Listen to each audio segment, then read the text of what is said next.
Hello everyone, সবাই কেমন আছেন? আমার চ্যানেলে আপনাদের সবাইকে স্বাগত জানাই। আবার আর একটা নতুন ভিডিও নিয়ে চলে এলাম। আজ ঘুম থেকে উঠেই কাজে লেগে পড়লাম। শীত গেছে অনেক দিন হয়েছে, কিন্তু শীতের জামা কাপড়গুলো আর উঠানো হয়নি, তো ওগুলো সবগুলো আজকে ধুয়ে দিলাম, উঠিয়ে নেব। এদিকে আমি জায়গা পাচ্ছি না, এত কাপড় ধুয়েছি, কোথায় দেব? আচ্ছা, কাল আমি আপনাদের কুসংস্কার নিয়ে কিছু বলেছিলাম, যে সেটা সত্যি কিছু লজিক আছে কি না। আমি ভাবি, আমার মনে হয় যে সত্যি কিছু লজিক আছে। সব কিন্তু কুসংস্কার নয়, কিছুটা হতে পারে যেগুলো কুসংস্কার, কিন্তু বেশিরভাগই আমার কাছে মনে হয় যে না, লজিক অবশ্যই আছে। আচ্ছা, আপনাদের সাথে কথা বলতে হলে রেডি হয়ে যাচ্ছি, এখন যাব হসপিটালে। আজকে অনেক দেরি হয়ে গেল, জানি না মায়ের মন্দিরটা খোলা থাকবে কি না। যদি খোলা থাকে অবশ্যই আপনাদের দেখাবো। এদিকে এদের কাণ্ড দেখুন, ডুব দিচ্ছে জলের মধ্যে।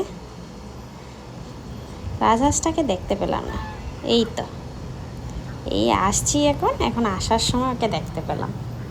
বেচারা একা একা বসে থাকে, আর কি জানি ভাবতে থাকে সব সময়। আচ্ছা চলুন, মায়ের মন্দিরটা দেখছি এখনও খোলা আছে, মাকে দর্শন করে নেবেন। এসে দেখি মন্দিরে ভিডিও করা হচ্ছে, ড্রোন দিয়ে ক্যাপচার করে নিলাম। আপনারা মাকে দর্শন করে নিন। কি মিষ্টি লাগছে না মায়ের মুখটা? মায়ের ভোগটাও পেয়ে গেলাম। এখন চলে যাচ্ছি ভোগ নিয়ে। ভোগটা পেলে খুব খুশি খুশি লাগে। আমার মেয়ের বুধবারে ভ্যাকসিনেশন ছিল, সেই জায়গাটা বা পাটা যদিও সেটা ফুলে থাকে, অনেকটাই ফুলে আছে, তার জন্য বাড়ি এসে একটু ঠান্ডা জলের সেক দিয়ে দিলাম। দুদিন থেকেই দিচ্ছি, তাও কমছে না। এদিকে দেখুন আকাশের অবস্থা, কত মেঘ করেছে। বৃষ্টিটা হবে কি কে জানে, কিন্তু মেঘ তো রোজই করছে।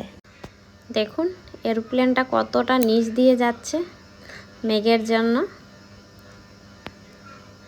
আচ্ছা, আজকের জন্য আসছি। সবাই ভালো থাকবেন, সুস্থ থাকবেন। এরাও বাড়ি চলে যাচ্ছে, আমিও যাচ্ছি।